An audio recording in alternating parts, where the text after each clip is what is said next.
100 দিনের কাজ নিয়ে সুপ্রিম কোর্টে ধাক্কা খেল মোদী সরকার, স্বস্তি পেল রাজ্য সরকার। হাইকোর্টের রায়ের বিরুদ্ধে কেন্দ্রীয় সরকারের আর্জি খারিজ করে দিল সুপ্রিম কোর্ট। অর্থাৎ পশ্চিমবঙ্গে 100 দিনের প্রকল্পের জন্য টাকা মঞ্জুর করতেই হবে কেন্দ্রীয় সরকারকে। রাজ্যে 100 দিনের কাজ নিয়ে বিস্তর দুর্নীতির অভিযোগ উঠেছিল। খাল কাটাই হয়েছিল, করেছিলাম কোম্পানি পার্কে, সব বন ফন পরিষ্কার হয়েছিল, করেছিলাম, কিছু টাকা পয়সা পাইনি। কেটেছিলাম 10-12 দিন ভরে।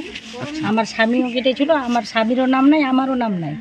আর যারা চাকরি করছে, যারা এই সুপারভাইজার অঙ্গনবাড়ি স্কুলে চাকরি করছে, ওদের মাটি কাটা নাম চড়েছে, মাটি কাটা লিস্টে। দুর্নীতির অভিযোগ সামনে আসতেই 100 দিনের কাজের প্রকল্পে টাকা দেওয়া বন্ধ করে দেয় কেন্দ্রীয় সরকার। কেন্দ্রের বিরুদ্ধে বঞ্চনার অভিযোগ তুলে লাগাতার সুর চড়ায় তৃণমূল। এই আবহে 18 জুন কলকাতা হাইকোর্ট নির্দেশ দেয় 1 আগস্ট থেকে রাজ্যে 100 দিনের প্রকল্প চালু করতে হবে।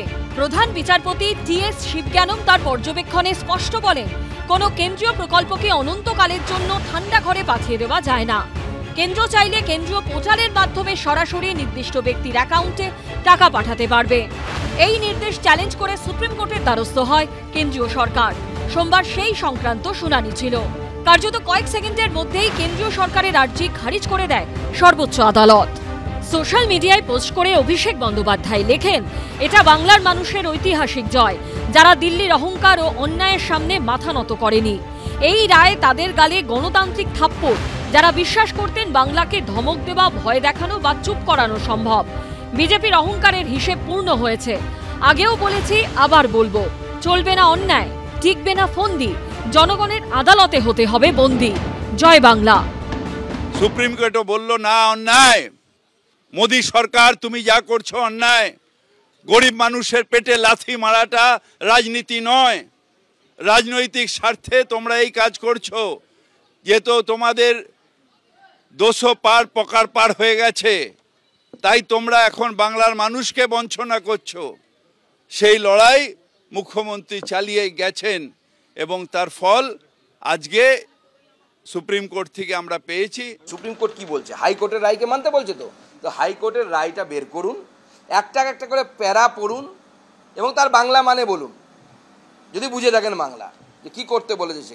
সেখানে হাইকোর্ট স্পষ্ট করে বলে দিয়েছে যে তৃণমূল কংগ্রেসের এই রাজ্য সরকার 100 দিনের কাজে চুরি করেছে।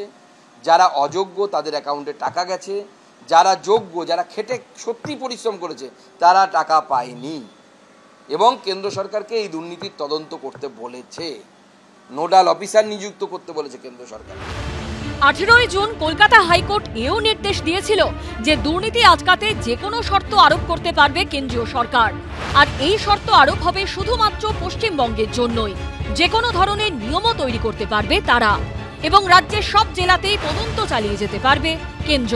এরই সঙ্গে সুপ্রিম কোর্ট এও জানিয়েছিল, দুর্নীতির অভিযোগ উঠলেই কোনো কেন্দ্রীয় প্রকল্পকে অনন্তকালের জন্য ঠান্ডা ঘরে পাঠিয়ে দেওয়া যায় না। টাকা বন্ধ, কাজ পাচ্ছে না, কাজ বন্ধ। গত 4 বছর ধরে কাজ নেই রাজ্যে, 100 দিনে মজুরি নেই, সবাই মাইগ্রেন্ট লেবারার হচ্ছে।